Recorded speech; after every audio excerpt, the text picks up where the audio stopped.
Nataka tukaweze kuenda kwa kitabu cha Genesis chapter number 4.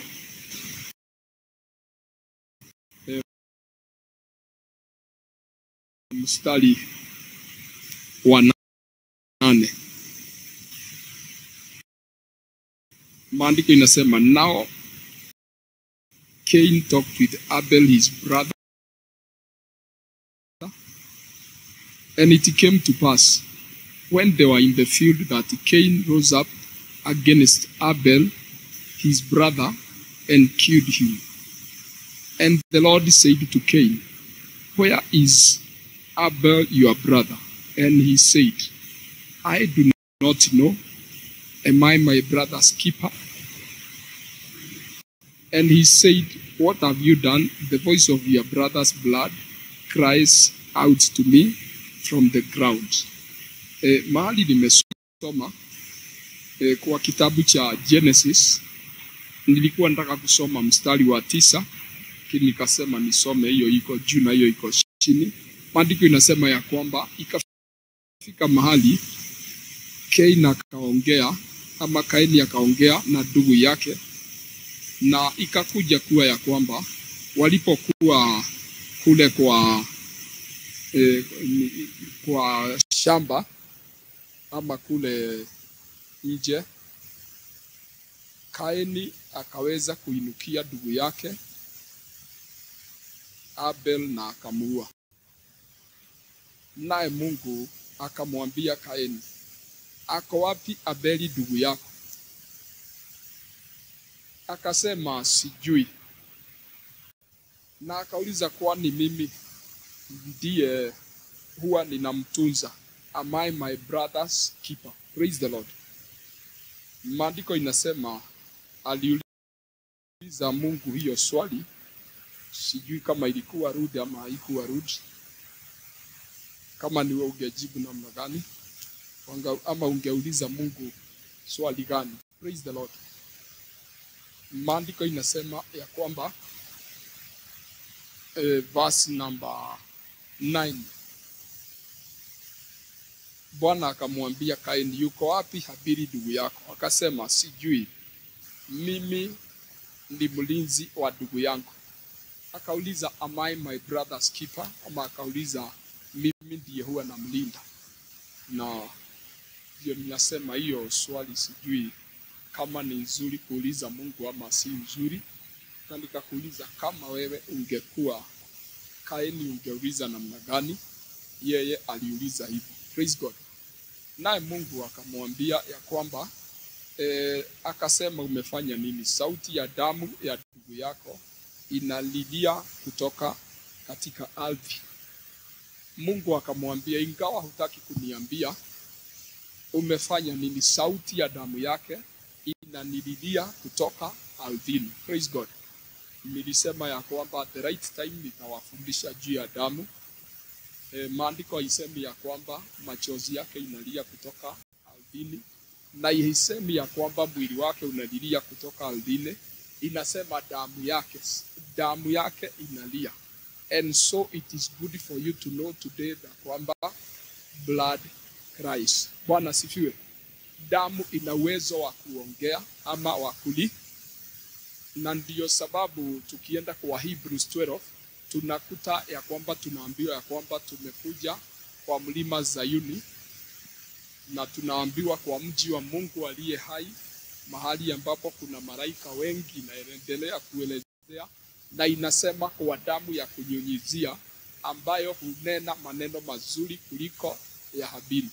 Kiingereza inasema the blood that speaks more gracious word than the blood of Cain. Bwana sifiwe. Na kwa hivyo damu kado na kulia huwa mpaka inaongea, na kuna mambo mengi ya damu ambayo tunafaa tujue, but for now niko hapo ambapo Cain aliuliza Mungu ya kwamba, akasema mimi sijui mahali Habili yako, na akauliza, kwani mimi ndiye mlinzi wake? Na Mungu akamwambia, ninajua mahali yalipo. Praise God. Sasa tunaweza kuanza hapo. Niulize, should you be your brother's keeper? Should you be your brother's keeper? Unafaa kushughulika na mambo ya ndugu yako. Praise the Lord. Cain alisema ya kwamba I'm not my brother's keeper. Akasema kila mtu ako na maisha yake. Mimi naishi kivyangu, yeye anaishi kivyake, na kwa hivyo hakuna haja uniulize ako wapi ndugu yangu, kwa sababu mimi nashughulika na mambo yangu na yeye anashughulika na mambo yake. Maisha yake ni yake na yangu ni yangu. Kila mtu aishi vile ambavyo anafaa kuishi pasipo kushughulika na mwenzako. Praise the Lord. Na nikitoka hapo ninaona kwa kitabu cha Wagalatia 6 mstari wa 2 mpaka 5. Maandiko inasema ya kwamba mchukuliane mizigo na kuitimiza hivyo sheria ya Kristo. Maandiko inasema kwa Kiingereza, you bear one another's burdens, so fulfill the law of Christ. For if a man thinks himself to be something when he is nothing, he deceives himself.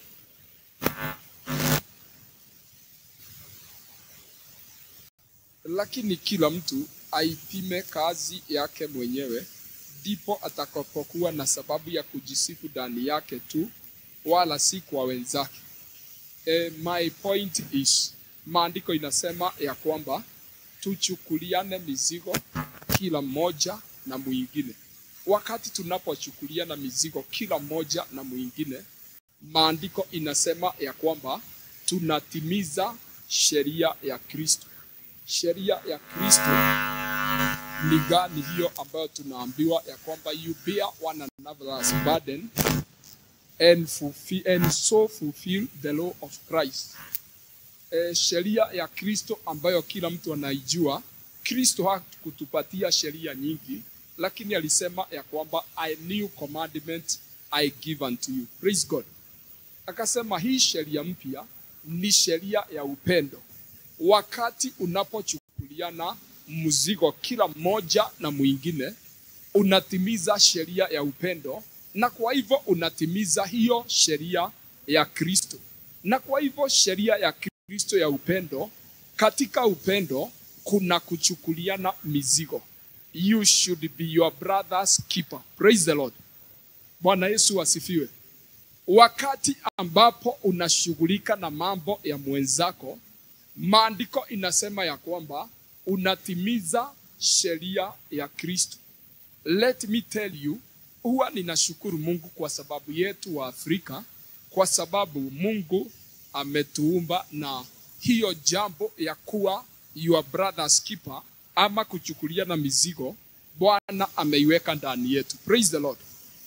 Na ni ombi langu ya kwamba hatutabadilika. Kuna mahali unaweza kuenda na ukute ya kwamba vile watu wanakaa mpaka mtu hajui jirani yake ni nani.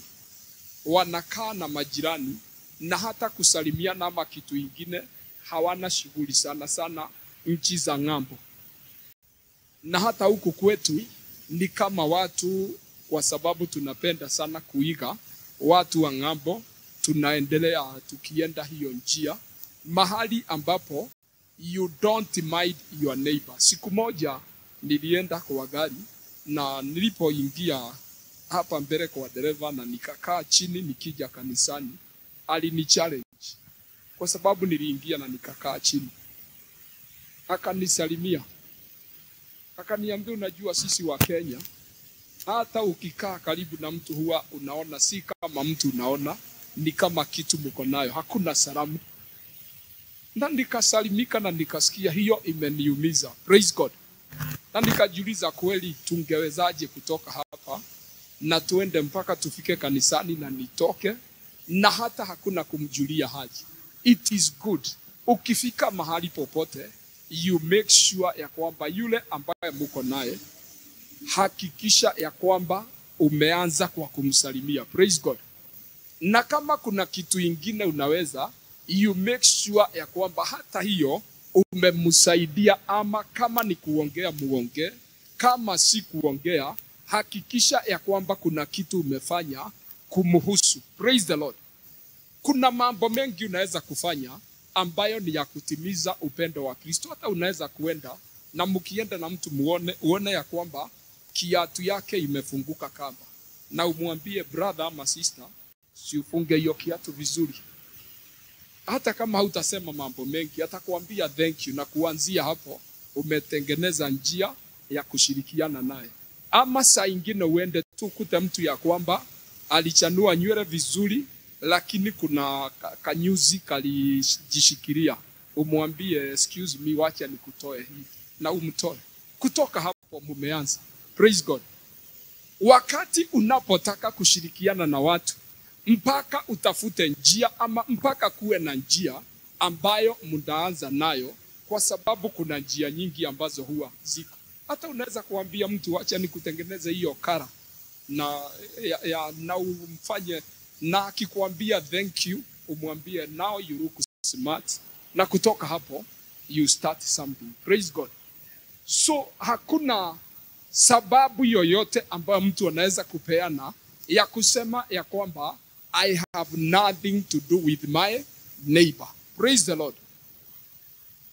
Na si kwa gari tu, ninasema anywhere you go, ukiwa na hiyo roho ya kuwa your brother's keeper, mpaka utakuwa na sababu ya kuanza jambo na yeye, kwa sababu kuna njia nyingi na kuna milango nyingi ya kuanza kufanya kama ni mazungumzo na mtu, na kutoka hapo unaweza kukuta ya kwamba mumefika mahali mumesaidiana sana. Praise the Lord. Bwana Yesu asifiwe. Siku moja nikitoka maombi Nakuru, nilikuja hivi na tukakuja na mtu tukikaa pamoja, na nikatafuta tu sababu ya kuongea naye. Na tulipokuwa tunaongea, kitambo tufike Nairobi, alikuwa ameomba ombi ya toba na akampokea Yesu, na siku ya leo huwa ninaona ananitumia jumbe nzuri. Ni mwanajeshi lakini aliokoka kwa sababu niliongea naye. You need to be your brother's keeper. Praise the Lord. Na kwa hivyo maandiko imesema ya kwamba kila mtu ukaweze kubeba mzigo wa mwenzako, ndio ukaweze kutimiza sheria ya Kristo, ambayo tumeambiwa ya kwamba sheria ya Kristo ni upendo, na katika huo upendo kuna kubebeana mizigo. Praise the Lord. Na tukiangalia mtu kama Kain, wakati alipoulizwa na Mungu, ako wapi ndugu yako, hiyo jibu alilojibu haikuambatana na hiyo sheria ya Kristo, kwa sababu alisema sijui mahali yako, na akauliza am I my brother's keeper, mimi ndiye mlinzi wa ndugu yangu. Hii attitude ya mtu kukaa pasipo kujali mwingine, hiyo attitude sio ya Mungu. Praise God. Hiyo sio attitude ya Kikristo. Hiyo ni attitude ya mtu ambaye hayuko katika njia ya Bwana, kama vile maandiko imetuambia ya kwamba ni lazima tubebeane mizigo. Na Bible ikasema ya kwamba mtu akijiona kuwa ni kitu naye si kitu, ajidanganya nafsi yake. Maandiko inasema ya kwamba wakati ambapo unasema ya kwamba niko na maisha yangu na mwingine ako na maisha yake, unajiona we ni kitu. Maandiko inasema ya kwamba wewe si kitu na unajidanga. Praise the Lord. Mutanisaidia kumalizia. Maana mtu akijiona kuwa ni kitu naye si kitu, ajidanganya nafsi yake. Ya kwamba ukiwa unajiona we ni kitu na unasema siwezi shughulika na mwenzangu, siwezi shughulika na jirani yangu, siwezi shughulika na jambo fulani, maandiko inasema ya kwamba wakati ambapo unajiona we ni kitu and you are not your brother's keeper, maandiko inasema you are nothing. Praise God. Na maandiko inasema unajidanga. Bwana asifiwe. Kwa hivyo siku ya leo, kulingana na neno ambalo tuko nalo, tunaambiwa ya kwamba one, you need to be your brother's keeper. As your brother's keeper, you need to bear one another's burden. Na wakati tumeanza kubebeana mizigo, hiyo ni level ya maturity ya Mkristo. Kwa sababu Mkristo ambaye amemachua huwa anatoka level ya kujiangalia yeye mwenyewe, anaanza kuangalia neighbors. Praise God. Na Yesu aliongea juu ya the good Samaritan. Kuna mahali Yesu aliongea, akaulizwa who is my neighbor. Akaongea juu ya the good Samaritan, mnajua hiyo yote. Na inasemekana kwa hiyo maandiko ya kwamba waliopita kwa huyo mtu ambaye alikuwa ameumizwa, wa kwanza alikuwa Mlawi, wa pili alikuwa a priest. Praise God. Alikuwa kuhani, mwingine ni Mlawi. Lakini walipokuwa wanapita, wakasema shughuli zile niko nazo haziniruhusu kushughulika na mambo ya mtu kama huyu ambaye ako hapa. Wakapita kando. Huyo mwingine alipokuja akapita kando. Lakini Msamaria wakati alipokuja na akaona mtu ambaye ametwangwa, amepigwa na mikora na amejeruhiwa, akachukua hiyo nafasi, akawa the brother's keeper. Akaenda kwake, akamchukua, akamuosha, akampaka mafuta, na kutoka hapo akamwekelea kwa punda wake, akampeleka mahali ambapo aliweza kumuingiza, na akaambia mwenye hiyo inaitwa inn, sijui kama tunaweza kuita hoteli siku ya leo, akamwambia chochote ambacho anahitaji aweze kumshughulikia. Akasema kama bill itaongezeka, nitakuja na nitaongezea. Yesu akauliza, who is, ama kati ya hao jirani mwema ni nani? Praise God. Mnakumbuka walisema ni nani? Praise God. Yesu alisema jirani yake mwema ni gani? Ni huyo Msamaria. Praise the Lord. Kwa sababu Msamaria, he was a brother's keeper. Lakini hawa wengine, kila mtu alisema niko busy na mambo yangu, niko busy na mambo yangu, na wakakuja wakimuondokea. Yesu ikawa ya kwamba igawa majina yao ni mazuri ambayo wanaitwa kwa sababu huyu ni Mlawi, na Mlawi alikuwa na hudumu katika nyumba ya Bwana, huyu mwingine ni kuhani. Bible ikaonyesha ya kwamba the good neighbor ama jirani ni huyu ambaye anajali maslahi ya wenzake. As Christians, we should be our brothers keepers. Praise the Lord. Ni vizuri ndugu yangu na dada yangu uweze kuwa na mzigo ama kuchukua mzigo wa mwenzako. Hivyo ndivyo maandiko inatuambia.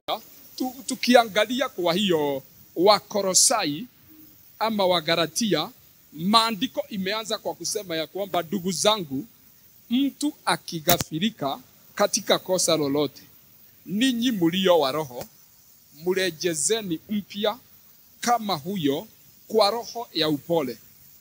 Ukijiangalia nafsi yako, usije ukajaribiwa wewe mwenyewe.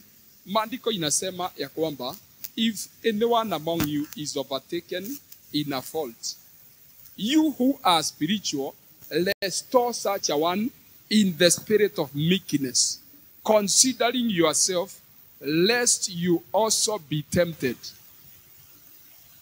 Bear one another's burden, and so fulfill the law of Christ.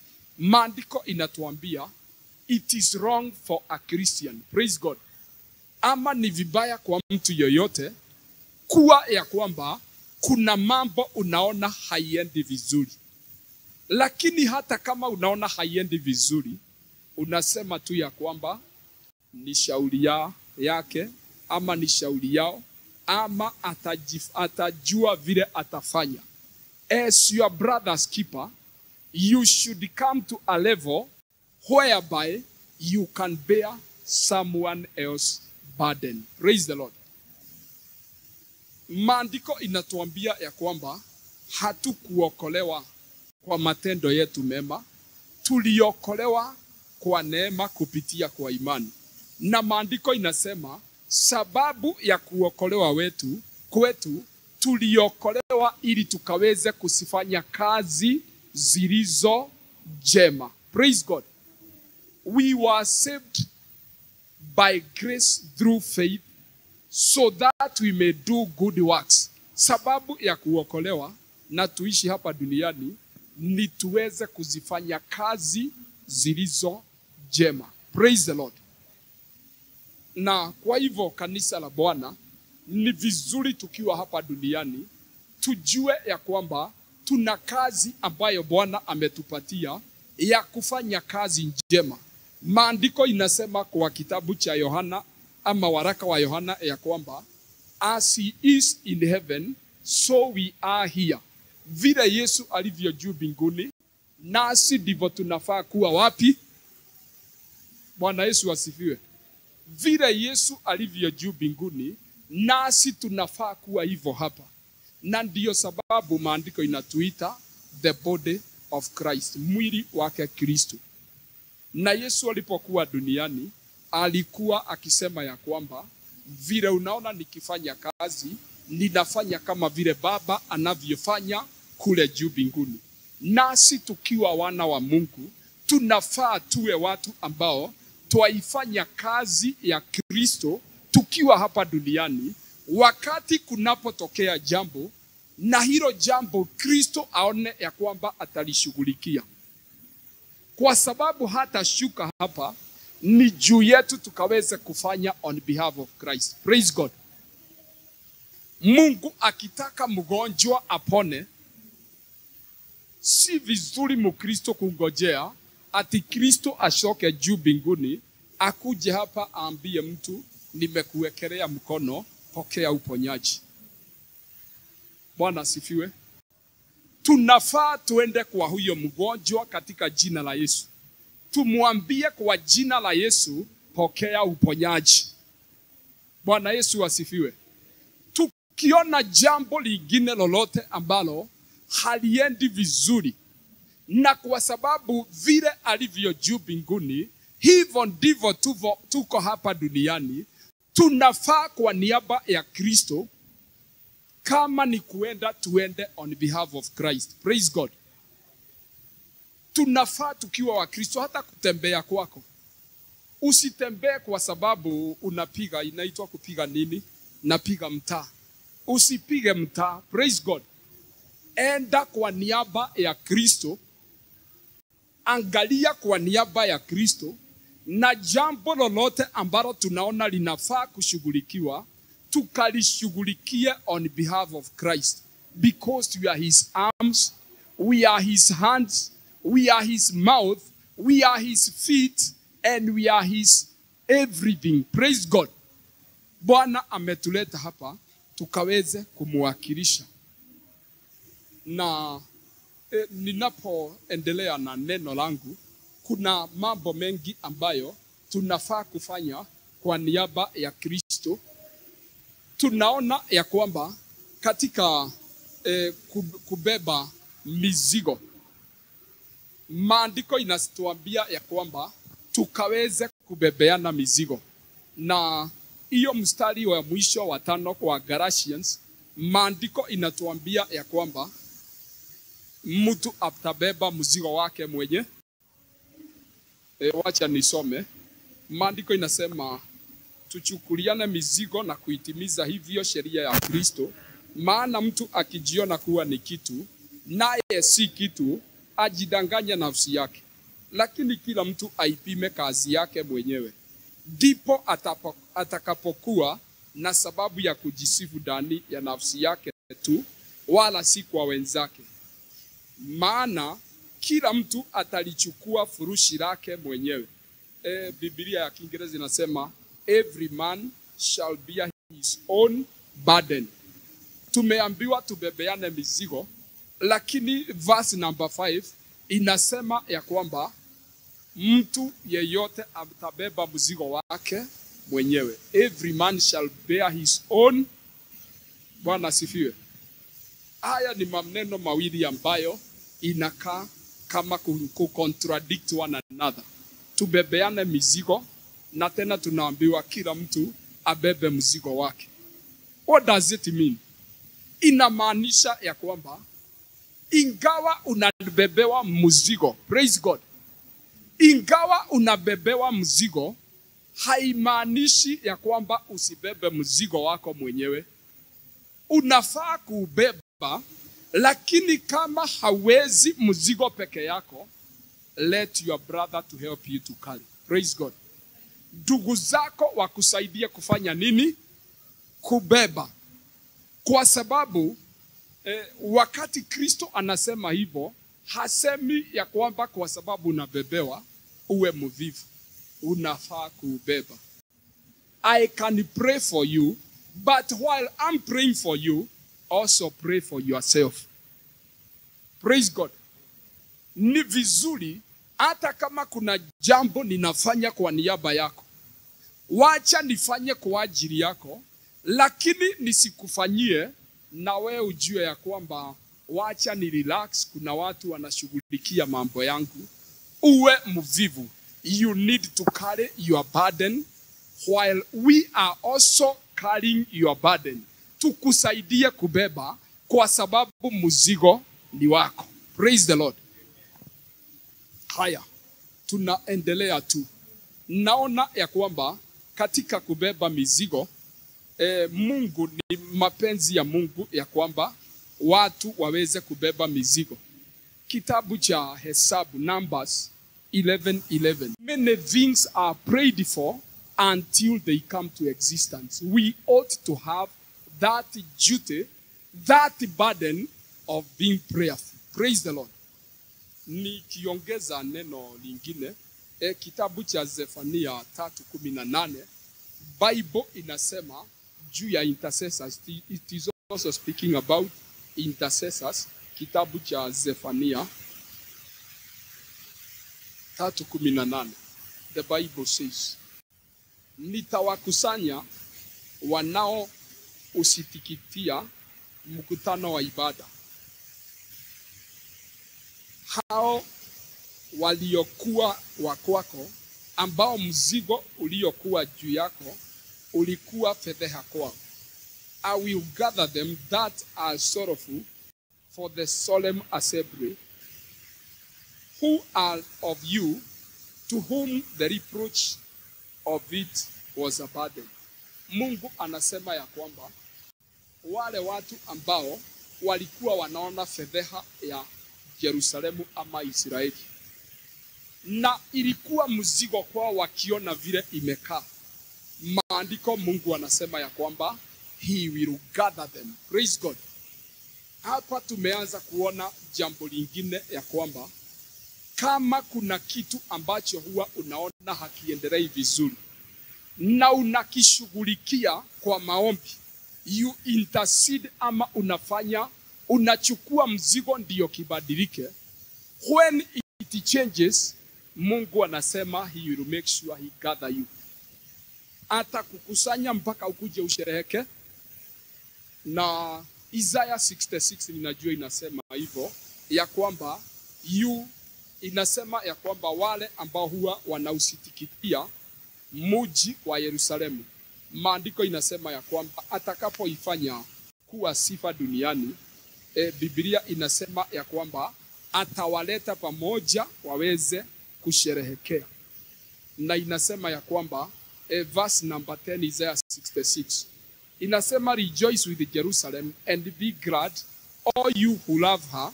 Rejoice for joy with her, all you who mourn for her, that you may feed and be satisfied with the consolation of her bosom, that you may drink deeply and be delighted with the abundance of her glory.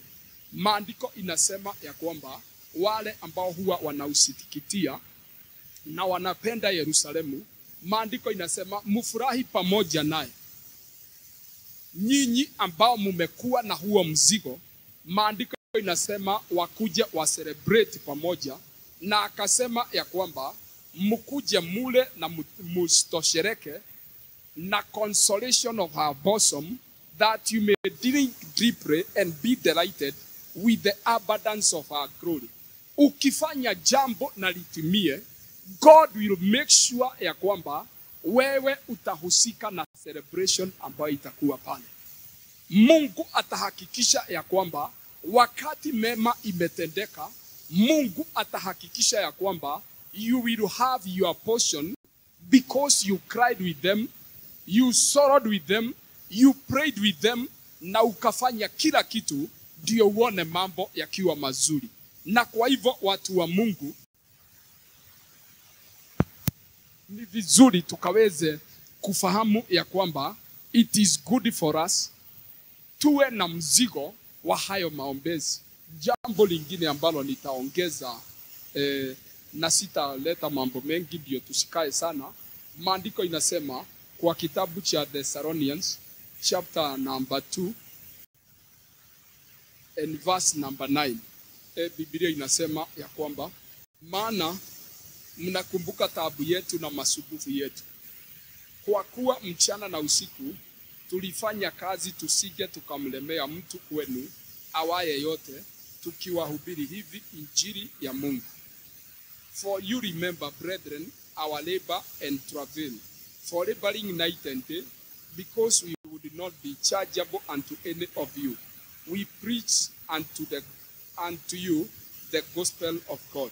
Maandiko inasema ya kwamba Paul walipokuwa wanahubiria watu wa Thessalonika, akawaambia mkumbuke ule mzigo tulikuwa nao, na sisi tulifanya kazi na mikono yetu mchana na usiku, ili tusiweze kuwalemea na mzigo wa kutushughulikia. Praise God. Na ni vizuri ukaweze kujua ya kwamba mzigo mwingine ni kwamba kama unapenda watu na unaona hawa watu hawajafika kiwango fulani, it is good to carry their burden. Let me tell you, and I don't want to enter into mambo ya ndani. Injili ya Kristo wakati inapohubiriwa, watumishi wa Mungu wanafaa kushughulikiwa na kanisa. Praise God. Wanafaa kushughulikiwa na kanisa, na kuna maandiko mengi ambayo imetuonyesha hivi.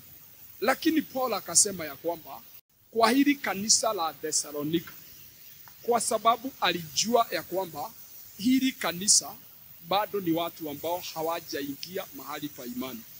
Most of the times, wakati unapoenda kuhubiria watu ambao hawajajua ukweli na uanze kuambia munipatie sadaka na mimi, huwa wanasema hiyo ni kazi. These days watu wengi wanasema ya kwamba injili ni kazi ambayo watu wako nayo, na huwa wanasema ni kama kampuni mtu amefungua. Paul akaona ya kwamba sitaki watu waone namna hiyo ya kwamba ati huwa tunahubiri ndio tulipo. Kwa hivyo alikuwa anafanya kazi kwa sababu ya burden ya hawa watu. Anafanya kazi na mikono yake ili asiwalemee na mzigo wa kumwangalia na kumtunza yeye mwenyewe. Praise God. Wakati ukiwa na mzigo wa watu ama mtu, you can sacrifice yourself na ufanye mambo ama ujinyime rights ambazo Mungu amekupatia, so that they may know Christ. Praise the Lord. Unaweza kujinyima jambo. Si huwa ninaona wazazi wanapolea watoto, mtoto akiwa mdogo, si huwa ninaona mpaka unambebea kila kitu. Praise God. Na si mtu usema ya kwamba wacha niwe na watoto ndio wanisaidie. Wakati kako kadogo unaona hakana uwezo, si huwa zaidi ya kubeba maji, si hata kama mtoto kenyewe huwa nakabeba. Bwana sifiwe. Na ukimwambia sasa mimi nimemaliza kazi, nimekuza, ukitaka kuoga maji iko pale, sabuni iko pale, iko pale, unaona kama katasurvive. Praise God. Hakawezi kusurvive kwa sababu hakajafika mahali pa kuweza kujitunza kenyewe. Praise the Lord. That is why we do that. Hata kanisa kuna mahali unaweza kuikuta na uone hii ninaongea kwa sababu ya Paul. Uone vile walivyo na uchukue hiyo hatua ya kubeba mzigo wao, ujue ya kwamba they should be taking care of me as I serve them. Lakini kulingana na vile mambo ilivyo, wacha niweze kuwabebea mzigo wao. Paul akabeba mzigo wa hiyo kanisa la Thessalonica. Ikawa ya kwamba he was not chargeable to them, but he had a burden for them to know Christ. Praise God. Kuna wakati unaweza kuwa na mzigo na ujikute ya kwamba kuna mambo unafanya we mwenyewe, lakini unajua ya kwamba kulingana na vile kunafaa, si mimi nafaa kuwa hapa, kunafaa watu wengine washughulikie hii. Just because you have a burden, you can serve with your own hands. Praise the Lord. Na jambo lingine ni kwamba mtu mwenye mzigo huwa anaweza kutoa mali yake kwa sababu ya kushughulikia watu ambao wanafaa kushughulikiwa. Kama vile nimesema, in the church, it is not good and it is not right. Wale watu ambao wanawahudumia, iwe ya kwamba mtu anakuja anakuhudumia, anafanya kazi ambayo anafaa kwa sababu ya ufalme wa Mungu, na kutoka hapo anaanza kuteseka. Mtu mwenye mzigo huwa anachukua hiyo jukumu. I sometimes and I many times see it happen. Praise God. Kuna watu especially hizi kanisa ambazo ni kubwa, ambazo tulizikuta pale mwanzo, huwa wako na hiyo mzigo, na huwa unakuta wamejengea wachungaji wao mahali pa kukaa, wanawanunulia magari, wanawafanyia mambo mengi, na mpaka watoto wao wanasomesha na wanafanya mambo mengi. And that one is acceptable before the eyes of God. Praise God. Kwa sababu unafaa uchukuliwe mzigo, ndio na wewe uweze kuchukua mzigo wa kanisa vizuri. Na ninasema ya kwamba nikisema nitaongea, ninaweza ongea mpaka masaa ingine, na masaa haiko upande wetu.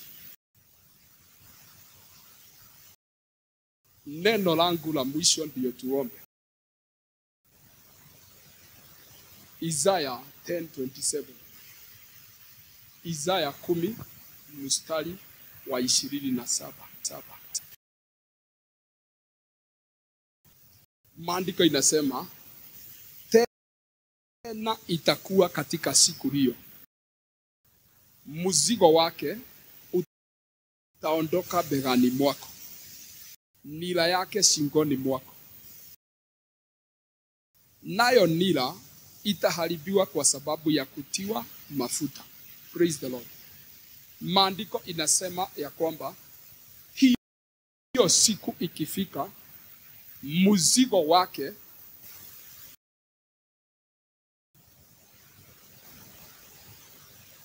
utaondoka begani mwako, nira yake shingoni mwako, nayo nira itaharibiwa kwa sababu ya kutiwa mafuta.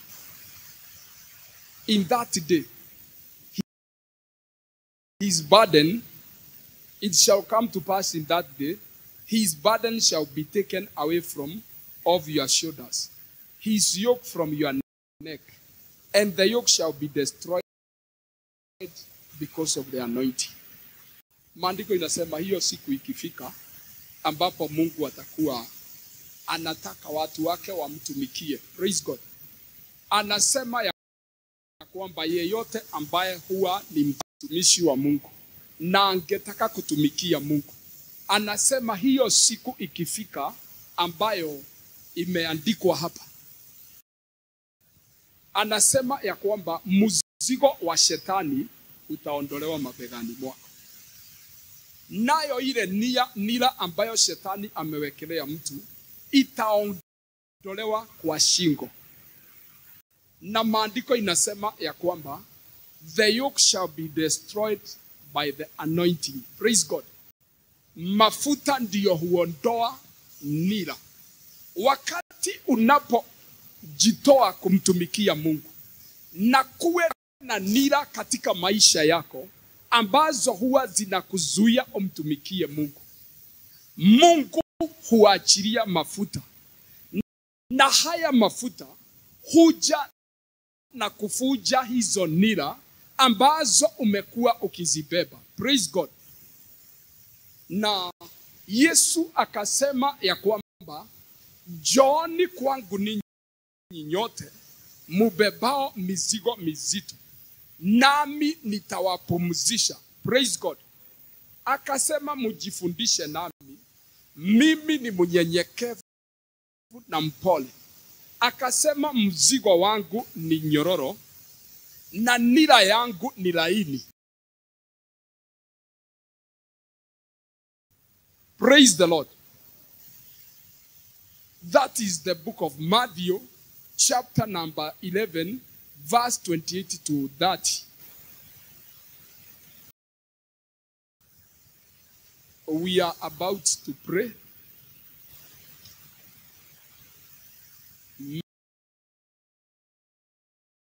Matthew 11. Come to me, all you who labor and heavy laden, I will give you rest. Take my yoke upon you and learn from me. I am gentle and lowly in heart. You will find rest for your souls. My yoke is easy, my burden is light. Praise the Lord. Psalms 55, verse number 22, the Bible says, cast your burdens unto the Lord, for he cares about you. Mizigo yako yote ukailetee Bwana, kwa sababu anakupenda, anakushughulikia, anakujali. Praise God. Nikimaliza, watu wa Mungu, kuna mizigo aina mbili. Kuna kubeba mzigo wa Bwana na kuna mizigo ambayo shetani hubebesha watu. Na Yesu ameleta tofauti hapa. Akasema mizigo yako yote ambayo huwa ni shetani ametuwekelea, anasema if you have such burden, cast it unto him, for he cares for you. Akasema njooni kwangu enyi mubebao mizigo mizito, nami nitawapumzisha. Akasema ya kwamba mujifundishe, chukueni nira yangu na mujifundishe nami, kwa maana mimi ni mnyenyekevu na mpole wa moyo, nanyi mutapata pumziko. Nira yangu ni nyepesi na mzigo wangu ni rahisi. Praise the Lord.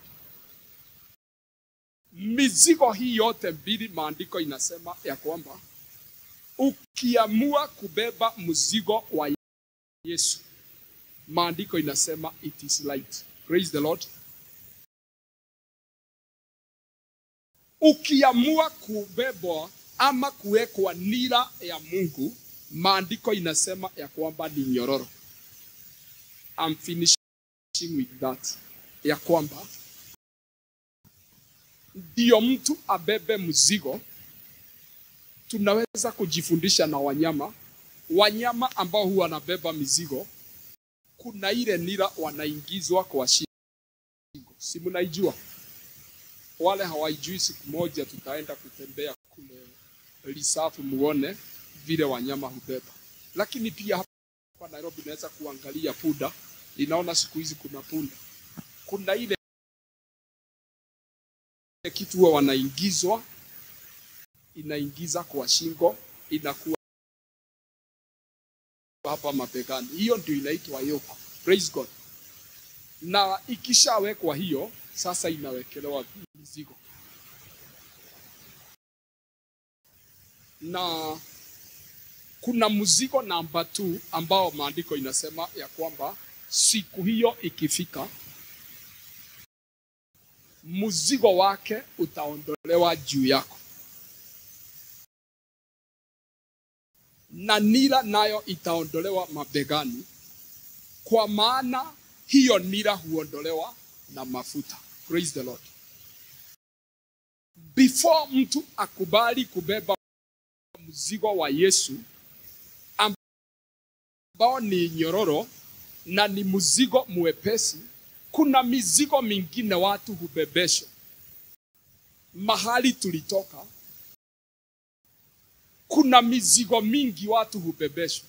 Unakuta ya kwamba unaambiwa ndio ukamilike, mpaka ufanyiwe hivi, mpaka ufanye hivi, mpaka utoe mbuzi, mpaka ufanye hivi, mpaka hapa usipite hapa, hapa ukae namna hii, hapa mpaka uruke hapa. Mambo mengi ambayo huwa tunaambiwa. Praise God. Na hiyo yote hata ukifanya, it does not give you rest. You continue being tired. Unaweza kukuta mtu ako na mambo mengi, amebebeshwa irisi, amebebeshwa kitu fulani akaambiwa hii usiwahi tupa, amebebeshwa maneno fulani, ukifika wakati fulani utoe hii buzi ndio kuwe hivi, utoe hii ndio ukamilike, utoe hii ufanye hivi, ufanye hivi, na hii yote huwa inaendelea kulemea mtu. But when you come to Christ, anakuweka huru kutokana na hayo yote.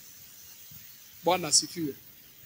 Na mzigo wake huwa ni mwepesi, na nira yake huwa ni laini. Praise God. Haiwezi ikakuumiza, kwa sababu wakati umekubali kumtumikia Bwana, whatever you are doing, you do not do it by your own power. It is Christ who strengthens you and helps you. Praise God. Wakati mtu amekosa kubeba mzigo wa Mungu na unabeba mizigo hiyo ingine, itabidi ujitahidi. Na ukikosa kujitahidi, unaambiwa utakutwa na jambo fulani, utakutwa na jambo fulani. But when you carry the burden of Christ, it is light. When you allow yourself to put on his yoke, it is very smooth. Haiwezi kukuumiza. Praise the Lord. That is why, as a Christian who is serving God and who accept to carry burdens, haufai kupata stress kwa sababu ya kazi ya Mungu. Kwa sababu ikikulemea, unaenda kwake, unamuuliza, hapa nitafanya nini, na hii kazi ni yako. Praise the Lord. Shida ya Wakristo wengi ambao wako, nilianza kufundisha hiyo kitambo kidogo kwa wale ambao hamkuwa. Wakristo wengi wanataka kukaa kama wild horses, wild donkeys, and wild cattle. Praise God. Unajua, ikiwa ya kichaka, jaribu tu siku moja kutafuta nyati, kwa sababu ako na nguvu, mfunge nira aende kwako alime. Ukuje utuambie lilima eka ngapi. What will happen? Bwana asifiwe. Na zebra na ndio ako na nguvu hata kushinda punda. Umwekere mzigo wa kubebe. Bwana asifiwe. Wakristo ambao hawajajua ukweli wanakaa kama hao wanyama. wakiambiwa vaa nira ya Kristo, wanasema kama Kaini, I'm not my brother's keeper. Maisha yangu ninafaa kuwa free. Praise God. Hakuna mzigo ninafaa kubeba. Let me tell you, haujakamilika katika Ukristo wako kama unajua tu kuomba maombi yako mwenyewe. Ukienda kwa maombi unaomba tu me, I, na hiyo ingine inaitwa me and I and self. Praise God. Unijaze roho wote, unipe pesa zote, unipe kibali chote, unifanyie hivi. You are not a burden here. Praise God. Ukitaka kuwa mtu wa kubeba mzigo, anza sasa kubeba mizigo ya watu wengine. Angalia ndugu yako na dada yako, yule ambaye mnakaa naye, na uanze kuwa serious na maisha yake. Ukiona kuna mahali yako na kasoro, take that burden and God will bless you. Praise God. Ninasema kuna nira nyingi za kuangalia na kusaidiana. Hata unaweza kuangalia uone mpaka ndugu imefika mahali na imeanza kumea nywele za white, na ni nzuri, iko kanisani, haina shida. Ukiniona hii ndugu vile inaenda, miaka ingine itakuja ataitwa guka, lakini hajakuwa na boma yake. You can carry that burden. Praise God. It is not wrong. Bwana asifiwe. Unaweza kuangalia mtu mwingine na uone kuna mambo mengine ambayo amepungukiwa. Ni mzuri amekuwa akitumikia Mungu, lakini mambo ya finances, hata kama huwa anafanya jambo mpaka mnaguzo, unakuta mkimaliza kiatu kwanza akipiga magoti, unaona kuna mawe kule ndani ambayo iliingia mahali na haitoki, naenda ikifanya korokoro kule ndani kwa sababu kiatu iliisha. It is good for you to carry burden for that person. Praise the Lord. Kuna mambo mengi unafaa kuangalia na ubebe mzigo. Ni vizuri kuangalia mpaka church. Huwa ninafurahi wakati ninakuta hapa kukiwa smart, na watu wengi ukija mpaka unakuta unaguza ndio uangalie kama iko chafu. Praise God. Huyo ni mtu alisema nitabeba mzigo wa usafi kwa nyumba ya Bwana. Bwana sifiwe. Na huyo mtu kwa sababu ni mzigo, kama amewekwa hiyo nira, huwa anabeba na anasikia raha wakati anapoifanya. Lakini kama mtu hajafika mahali pa kukubali kuingizwa hiyo nira, ndio ameze mzigo ama abebe huo mzigo, ukijaribu kumwekelea mpaka afanye nini? Bwana sifiwe. Na kama sio mateke mpaka alete vita, aseme kwani mnanichukulia namna gani? Niko na mambo yangu mwenye. I'm not my brothers. Praise the Lord. So today, as I finish, man and woman of God, it is the will of God for every one of us to make sure there is a burden that you are carrying for the sake of Christ. Bwana sifiwe. Ni vizuri kuhakikisha ya kwamba kuna mzigo ambao unabeba kwa sababu ya kazi ya Mungu, kwa sababu ya ufalme wa Mungu. Ni mapenzi ya Mungu tukaweze kufanya hivyo. Luke chapter 1 and verse number, I'm not preaching, I'm just reading.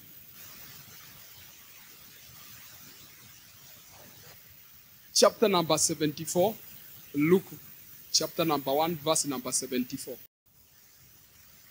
Maandiko inasema, to grant us that we being delivered from the hand of our enemies might serve him without fear. Maandiko inasema ya kwamba Mungu aliahidi ya kwamba Yesu atakuja, ndio watu wake wakishakombolewa kutokana na adui wakaweze kumtumikia vizuri. Praise the Lord. When you are a servant of God, God will always make sure that He has delivered you from your enemies, that you may serve Him without fear. Praise the Lord. Mungu huhakikisha ya kwamba amekukomboa kutokana na maadui ili ukaweze kumtumikia pasipo kuogopa na pasipo shida. God can give you a decent job that you may serve Him better. Praise the Lord. God can give you finances that you may serve Him better. God can give you a lot of freedom that you may serve Him better. God can give you a good family that you may serve Him better. God can give you a better house that you may serve Him better. Praise the Lord. Mungu anaweza kukupa anything that He knows that immediately you get it, you will be able to serve Him better. Praise the Lord. Kuna mambo mengi ambayo Mungu hupeana kwa watu ambao huwa anaona ya kwamba they are ready to serve Him better. He can also give you a gift that you did not have, ili ukaweze kumtumikia vizuri. Vile unaendelea kumtumikia Mungu, akiona you have a zeal for serving Him, He can give you a gift that you never had, that you may serve Him better. Praise the Lord. Church, may the Lord bless us. Today, it is my prayer that every burden, every yoke that you have from the devil is going to be broken today in Jesus' name. Praise the Lord. Today I am declaring, and it is my prayer unto God, whosoever among us has got a yoke that you got yourself into through the enemy, may God break that yoke by His anointing. Praise God. Every burden of the devil that you have been carrying, may God loose it from your shoulders in Jesus' name. Today it is my prayer for this church, ya kwamba kila mtu ambaye amekuwa akiangalia mambo na anasema niko na maisha yangu, ninakuombea siku ya leo, kubali kuweka nira ya Bwana. Kubali kubeba mzigo wa Yesu. Praise God. Don't own yourself. The Bible says we do not belong to ourselves. We have been redeemed. We have been bought. We have been purchased through the blood of Jesus Christ. We do not belong to ourselves. Praise God. Usikubali kusema ya kwamba maisha ni yako, wakati ni wako. Start serving God from today. Mambo mengine huwa tunaiogopa kwa sababu hatujakubali kubeba mizigo ya Bwana. Ukikubali kubeba mzigo wa Bwana, I tell you, unawezekana ya kwamba kuna shida ambayo ulikuwa nayo na umekuwa nayo. Shida labda ya kwamba baridi ikija sikai vizuri. Shida ya kwamba nikienda mahali kwenye vumbi huwa ninagonjeka. God can break that yoke from you so that you may serve without fear. Bwana sifiwe. Mungu alimleta Yesu tukaweze kumtumikia pasipo hofu. Inawezekana katika maisha yako umekuwa na mambo mengi, na haya mambo umekuwa nayo ni kwa sababu unaogopa shetani, unaogopa uganga na uchawi. Today God is going to deliver you from those powers of darkness that you may serve Him without fear. Bwana sifiwe. Na kuanzia leo, I pray for you, hata ukiona paka akipitia mahali, they will not be a terror to you. Utajua aliye ndani yangu ni mkuu kuliko yeyote mwingine. Praise God. Najua kuna watu hukaa na maisha with 1,000 cares. Ukiona paka amepitia mahali, hiyo ni shida. panya akipitia mahali, ukiona mende mahali, praise God. Ninaongea mambo ambayo hakuna. Praise God. Ukienda mahali uone kitu ingine fulani, unajua pande hiyo kuliko kujua pande ya Mungu. Kuna watu wanajua pande hiyo, na Thiatira waliambiwa kwa wale ambao hawajajua hiyo mafundisho ya ndani ya shetani, sitawawekelea mzigo mwingine zaidi. Praise God. Watu wana mizigo mingi. Kuna mtu alikuja kwetu akatukuta tumesimama mahali na ni kwa corridor. Mpaka anakuja ninaona anajaribu kunisukuma pande hii. Nikamuuliza what's wrong? Akasema mtu hafai kupitia katikati ya mahali kuna wanaume wawili. Praise God. Haufai, na mimi sijui hiyo. Mimi hata nikikuta wanaume ama wamama na nione huyu amekaa pande hii na ile pande ile, ni kuenda nimepita na ninarudi na ninalala vizuri. Lakini huyu anajua ukipitia katikati, hiyo ni kuna vile wanaishi. Praise God. Kuna wengine akikuta mahali kuna sijui akikuta kuna nini, anasema ya kwamba ukikuta mahali sijui kuna njia zimekutana unafaa kupitia huko kando, kwa sababu anakupatia sababu zake. Mwingine anajua ukijenga nyumba kitu ya kwanza ni kuchinja mbuzi na kumwaga damu na kuweka mifupa ya nguruwe kwa sababu ya watu. We serve God without fear. Praise God. Mimi hata nijenge nini, hautanikuta nikifanya hiyo mambo, na nyumba yangu itakuwa mzuri. Praise the Lord. Kwa sababu I serve the living God. Praise the Lord. Kuna mambo mengi, kuna mizigo mingi ambayo Kristo huondolea wanaomtumikia. Today, serve God and he will set you free from all other fears in the name of Jesus. Kubali kubeba nira ya Yesu na mzigo wake. John anasema ya kwamba ati tunafaa tutii sheria ya Bwana, na anasema ya kwamba sheria ya Bwana it is not burdensome. Na anasema sababu ya kwamba si burdensome, anasema ya kwamba kwa sababu si hiyo ya mwisho, kwa sababu tulimaliza. Anasema ya kwamba John 5:3 the Bible says sheria ya Bwana sio nzito. Waraka wa Yohana 5 mstari wa 3. Maandiko inasema for this is the love of God, that we keep his commandments, and his commandments are not burdensome. For whatever is born of God overcomes the world, and this is the victory that overcomes the world, our faith. Bwana sifiwe. Nasema ya kwamba hii ndiyo mapenzi ya Mungu, tukaweze kutii sheria yake. Na sheria ya Mungu sio nzito, it is not a burden.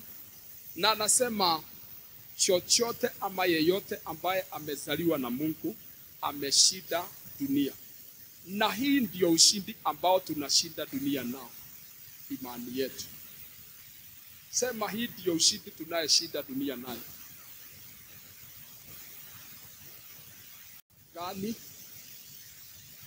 Praise God. Ukiwa mtu wa imani mpaka ushinde dunia, hata ukienda mahali uambiwe ya kwamba hapo kuna this and this and this, if you have faith you have to overcome. Siku moja tulienda mahali kuhubiri na tukaambiwa tusipitie njia fulani. Kulikuwa na mbwa ambao walikuwa na bweka sana, na tukaambiwa unajua sisi ndio hapa, mtusikie tu. Kasema nyinyi najua hamjui hapa ni wapi. Wakasema sisi huwa tunapitia ile njia ambayo inaenda mbali, tunapitia mahali bali kidogo, lakini ni kwa sababu tunajua wapi. Tukauliza kwani mbwa kubweka si ni kawaida waliumbwa wabweka? Wakasema si wa kawaida, hiyo tukao ni majini. Tukawaambia nyinyi pitieni hiyo, tukutane mahali tunaenda. Tukapitia hapo. Hizo mbwa zikabweka, zingine zikanyamaza kabisa. Tukafika tukawauliza, mko wapi? Tumekuja, watatukuta. Tukawaambia sisi, hii ndio imani ambayo hushinda dunia. Imani ye hatuwezi kumwamini Kristo na baadaye tutawaliwe na majini. They have to bow before us in Jesus' name. Praise the Lord. Kwa hivyo sheria ya Mungu si nzito kuitii, kwa sababu chochote ama yeyote ambaye amezaliwa na Mungu huishinda dunia. May God bless us. May God bless your life. May God remove every burden of the devil from you. May God remove every yoke from your shoulders in Jesus' name. May you allow yourself to carry the burden of Christ, for it is right. May you allow yourself to put on the yoke of Christ, for it is smooth, and you will find rest. Wakati mtu anakubali kutumikia Yesu, nimekuambia mambo yako huwa rahisi. Huwa tunapona haraka hivyo kwa sababu kuna mzigo tumebeba wa Kristo. Wakati ambapo tunaubeba huu mzigo, shida ya magonjwa ikikuja, ili tukaweze kumtumikia pasipo kuogopa, anatuponya. Praise God. Huwa tunabarikiwa na Mungu kwa sababu ya hii mzigo. Wakati ambapo kunatokea shida fulani, hata ikiwa ni ya finances, tunamwambia Bwana, ukumbuke ya kwamba hii kazi tunafanya ni yako na inahitaji finances. Anaziachilia ndio tukamtumikia pasipo kuogopa. We are in this world, but we belong to the kingdom of God. Allow yourself to carry the yoke and the burden of Christ, and God will bless you in Jesus' name. And from today, I urge you, usikubali tu kuishi, uone jambo na uone liko na kasoro, na useme ya kwamba hilo ni shauri yake, liko na maisha yangu. Wakati utakapokubali kubeba hiyo mzigo ambayo unaona ya mwenzako, that is the day God will become serious with your life. If you allow yourself to carry the burden of others, if your good heart can touch the others on behalf of Christ, Christ will look at you in a better way. May God bless you. May God keep you. Nataka kabla hatujaomba, ningetaka, kuna watu ambao wamekuwa wakinisikiliza, kuna watu ambao wananitazama, na mpaka siku ya leo, kando na kubeba mzigo wa Bwana, haujampokea Yesu kuwa mwokozi wa maisha yako.